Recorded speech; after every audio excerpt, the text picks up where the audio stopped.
Hey everyone, today's episode is brought to you by our incredible sponsors that help make this show happen. The Outdoor Podcast is proudly brought to you by XOP Outdoors, Carbon Express, Block Targets, Moultrie, Gas Bowstrings, and Burris Optics. Produced by BowHunterPlanet. We thank you for tuning in and being a part of our outdoor heritage. Grab your favorite bow, your pack, your chair, and let's get started. Welcome to the Outdoor Podcast. Anyways, Boom. welcome to the Outdoor Podcast by BowHunterPlanet. I'm Tim. This is co-host extraordinaire Dave. Actually host, not co-host. I can't even call you a co-host. But we are talking winter camping tips today. We're actually really excited because we're going to be going out here in the next we're going out in the next week, but we're going to be going out over the next month or so. Ooh, yeah, that'll keep you warm. Gotta stay warm out there. That's a good tip. Little bottle of booze. And so we've been talking a lot about like, okay, we have our campers out there. What do we need to do? What do we need to think about to make sure that we have a good experience and that we just don't waste our whole time out there getting frustrated because things aren't working, things are freezing. What are your thoughts on that? Well, you definitely need to know what you're doing because I do think it's important. I think one of the coolest parts about winter camping to me would be the campsites you're using because you're going to have probably very cool scenic things to see, really beautiful sceneries that you could explore and find. I mean, you got to remember this is a different look than what you're used to in the summer stuff. You have no leaves. You're able to see better. The wildlife's probably easier to find and locate. You're also going to have a lot less people around. So you're going to have a lot more time to yourself and your family, whoever's going with you. First off, you're going to need a Four Seasons type camper. So it's got to be a Four Seasons. If you're going to go for more than like a day or two. Yeah, because that means 100%. The camper's like made for winter. It's like enclosed on the bottom. So all your piping can't get just instantly frozen. And when I have like mine's like that. And so how it works is when you have the heater on, there's a heating duct that goes through that channel of an area. And that's called your piping. So it stays warm from your heat system, warming that area up just as like your house. Yeah. But yeah, I think the scenery, I think being there, it's a great adventure. You can have a lot of adventures doing this. So like skiing, hunting, there's a lot of different things you can do in the late season. I did a hunting adventure and I camped a couple years ago there at the airport when we did that. And that was fun. It was a good experience. Fishing, just off the grid, but you do have to be careful from freezing stuff. Yeah. I mean, you got to stay warm. You got to keep your pipes warm so that you can, have things to use. I think the biggest tip that I have, and I'm just going to bust out my biggest one right up front, heated blanket.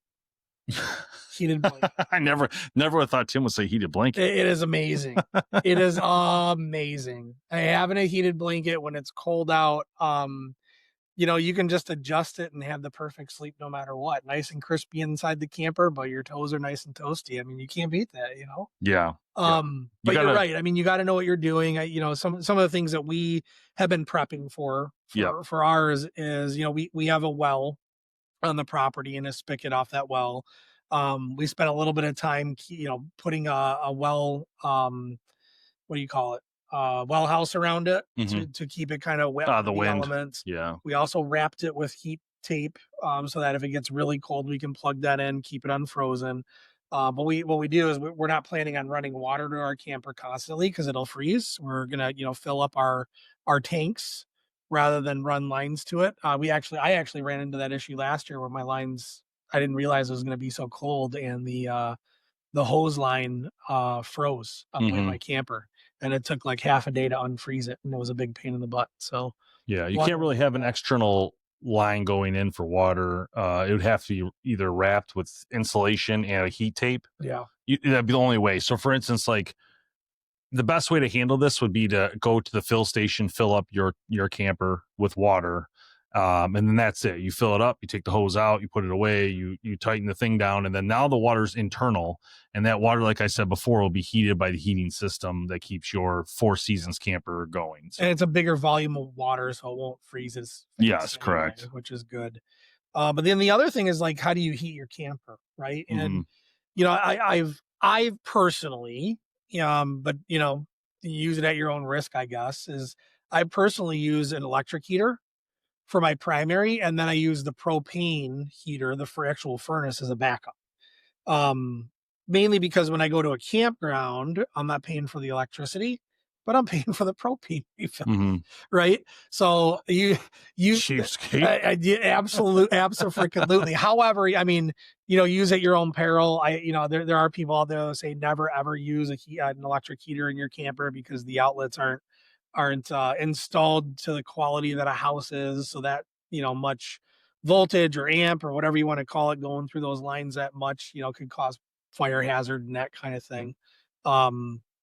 Maybe it'll happen to me and maybe I'll regret it, but I'm using it Mm-hmm. right now regardless. But a warm cup of coffee in the morning doesn't hurt either. Yeah, a lot of times, basically, what most people I've known do is if you have if you have the ability to hook up to electricity, you would use like a little electric heater. You want to keep an eye on it, of course, But the other thing is, if you're off grid, you're most likely using propane. So keep that in mind because you probably won't have enough juice, even with batteries, to run electric. Yeah, which propane isn't bad. No, I'm just saying there's two different sources basically here, what we're talking about. Kind of give yourself an idea. So my camper is a hybrid camper, right? So my propane heater would work overtime compared to something like what Dave has, which is fully enclosed and insulated. Because I have vinyl, sides on mine that are just exposed to the air outside. And I've done, camping in 30-degree weather, no problem. But I do run through the propane quite a bit. Like I remember when I went on one camping trip, I think it was a 5-day trip. It was in the high 30s, low 40s at night. And I went through 40 pounds I went through 20 pounds in 3 days. Wow. So, I mean, but that was running it constantly, right? Yeah. Like just constantly. And like I said, my camper takes a lot of extra power to stay heated just because of the setup that it is. Mm-hmm. So, yep. So some of the safety tips I kind of came. It says safety essentials. Some tips I found online. It says install a carbon monoxide detector and test it. Keep a backup heat source like a Mr. Buddy heater rated for indoor use. I've done that. Which I still don't recommend those indoor. I've done that. You can do it. I'm just saying, be careful. Have snow chains, shovel, and traction mats if traveling icy roads. So to keep that in mind.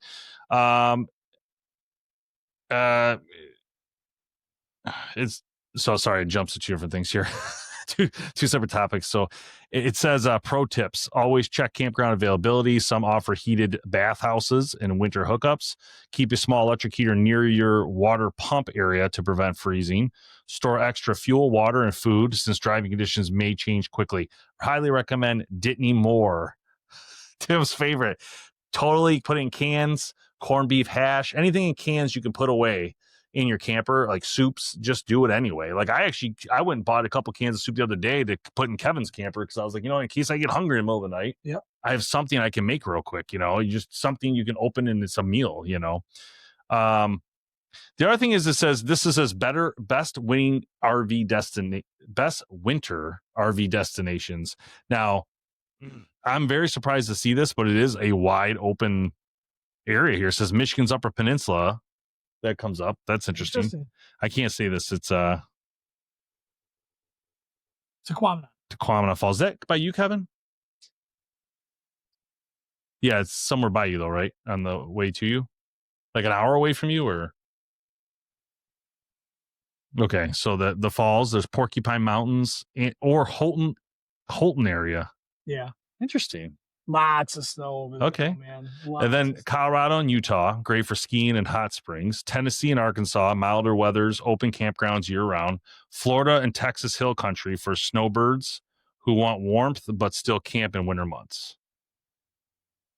Now, camping in Florida in the winter, though, Kevin, correct me if I'm wrong, is just straight up normal camping, right? Because it's hot. It's like 80s. You just need air conditioning. Okay. Yeah. You guys can't hear him, but he said you still need air conditioning, but that's really it because it's the weather there. Now, I wonder what it'd be like. The winter is like camping in Michigan. But I wonder what it'd be like to camp in Florida in the summer. Would it be too hot for an RV? Yeah, I don't know. So I've done 100-degree plus camping many, many times. Mm-hmm. It's rough. You Yeah. know, like when the camper is probably only running at that point 15 degrees cooler, 20 degrees cooler than what it is outside. Yeah. So Yeah. when it's 100 outside, you're probably still running 80 on the inside. However, that 20-degree difference is a lifesaver. Mm-hmm. Like Mm-hmm. sitting outside for an hour and then going in to an 80-degree, no humidity is a huge, huge, huge difference. Yeah. It feels really good. Yep. So Yeah. yeah, but it is. I mean, the air conditioners work extra time on those days for sure. Yeah, and also depends on the type of camper you have. Some campers will have 2 air conditioners. Some have, the size, if it's hard shell, soft shell. Yeah. But yeah, I mean, is yours rated for winter camping? Being a hybrid? It is. Interesting. So it is a underbelly sealed. That's interesting, but it can handle the But tarp. it's Can the handle. Yeah, like I wouldn't want to do it like with a bunch of weight on it. Yeah, I feel like you'd almost have to put the bed out, but then put like a tarp over the bed Yeah. just to give you extra heat from escaping. You can. I mean, they make blankets. Yeah, like a blanket. Yeah, like yeah, that's interesting. A couple nights is A little banky, It's actually not bad because it's like cold where you're sleeping, and then like you get up, and then the inside it's a little warm. Yeah. Yeah, so it's nice. All right, guys, we'll be right back after this break. Check out these great sponsors and make sure you guys go over to the website and check them out in a second. All right, what are we going to add to this? We're going to add something. We're like 10 minutes. We're like 10 minutes. Kevin, what do we say? We need some more topics for this topic. We got 10 minutes. We only did 10 minutes so far. We have to do at least 5 more minutes. We're doing that winter camping but I think we said most of the stuff. Other winter stuff. Is birding a thing in the winter? Those heater things, they have tip over devices that come up. Also, you're talking about electricity. A lot of campers have the GFI? on your the GFI. That's a good point. Okay. Yep. That way, you're talking about. Yep. The GFI it overheats. I like it. All right, we'll come back with that. Then let's go into like cooking, maybe with camping, cooking and camping. And we'll end with that because that gives us a little something to talk about. We know a little bit. We can talk about how Kevin did over the fire and you did over the fire. What we'll talk about too is like the shelter that we're doing. Yeah. Okay. We did mention some. I did say skiing, fishing, hunting. I didn't say sledding. Yeah, I like it. All right. Well, we are back. We're back. Just kind of talking a little bit time to open this offline during the commercial break about like still the heating in the wintertime and stuff like that. And Kevin brought up a good point of, if you're going to use one of those one of those electric heaters inside, usually campers have a GFI outlet.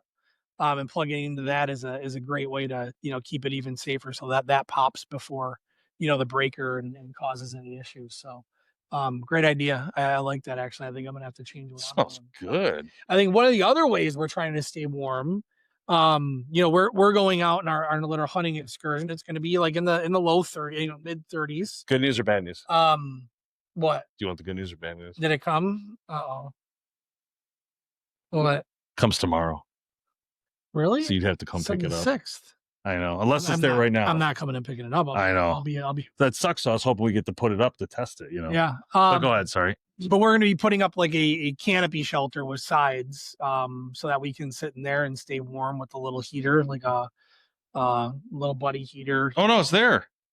Oh, it is. It's there. Perfect. All right, stop by after and grab it. Live.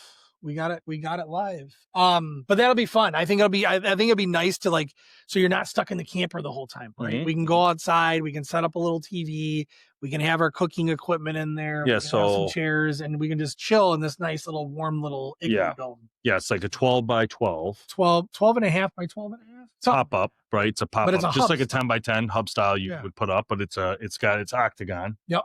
And it's got covered sides, and you can, in the summer, you can actually use it as well with the sides open, and it's a mesh, so the bugs can't get in. You can eat in there. Yep. Have a fan in there. Yeah. So I mean, I think we'll be able to use it for multiple things. You could actually probably hunt out of it.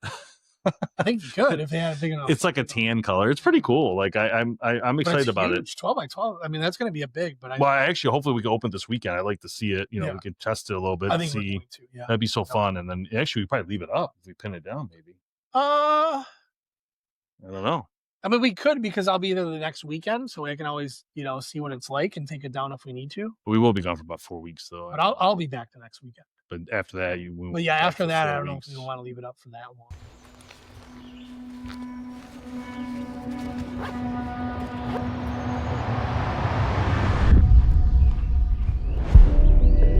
This isn't a stick. It's a climbing tool. Purpose-built, field-proven, ridiculously capable. Meet Hydro, the new standard in micro-light climbing performance. Engineered for hunters who climb smarter, faster, and farther, Hydro is equipped with the XR2 rope system, a lightning-fast, rock-solid attachment that thrives in both traditional and technical climbing setups. The wide V bracket, paired with axis teeth, locks into any tree type with total confidence, minimizing kick-out, maximizing control. Fast up, solid down. No wasted energy. Built from our proprietary i7 alloy, Hydro delivers insane strength with minimal weight. An ergonomic handle gives you more comfort on long ascents, and integrated attachment points let you customize with aiders to match your climb style. Each Hydro comes standard with the Reactor 3-step aider, ready to run straight out of the box. Minimal, modular, mission ready. Whether it's the first stick on the tree or the last one down, Hydro is built to perform.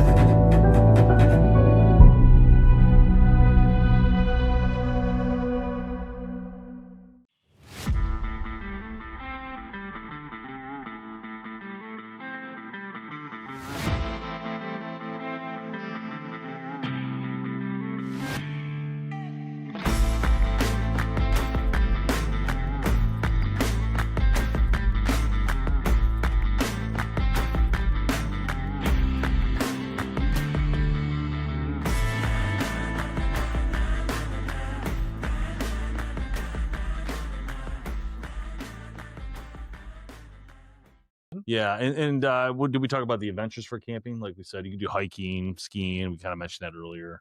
But in cooking, that's to me, Tim and I love. Well, Tim's better than I am, but the cooking out there is so fun.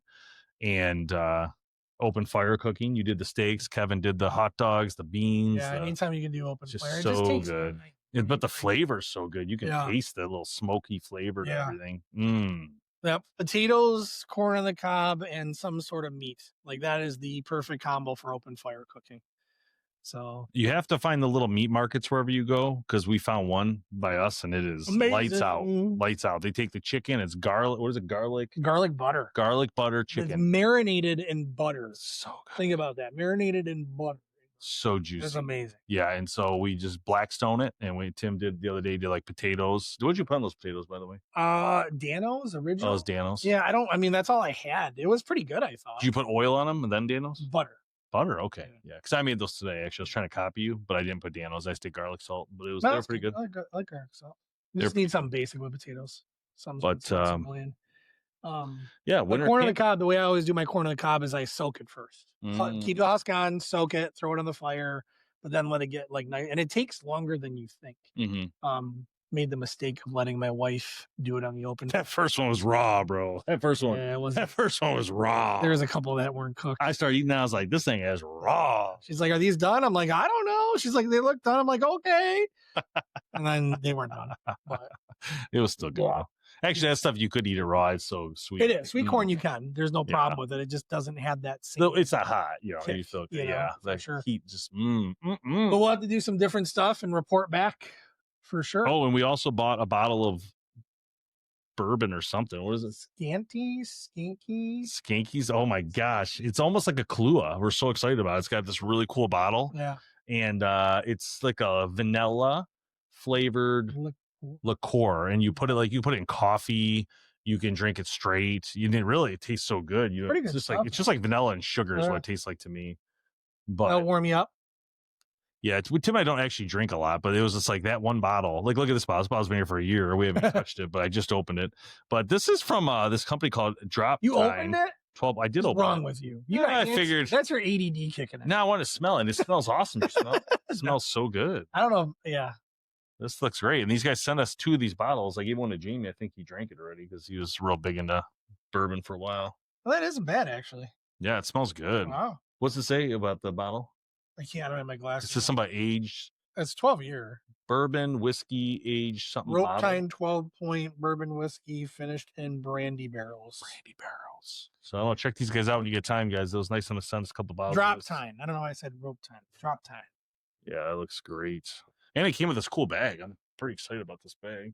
Oh, look, I lost the thing. Uh-oh. Oops. There's We'll like find a horn or something. Yeah. With it. We'll Anyway, find it. But all right, guys. we're gonna get out of here. We're gonna go stay warm ourselves. Yeah, 'Cause it's look, getting wish us chilly luck. out. We're gonna go have some fun and do Yep. some hunting. We'll see you here next time on the Outdoor Podcast.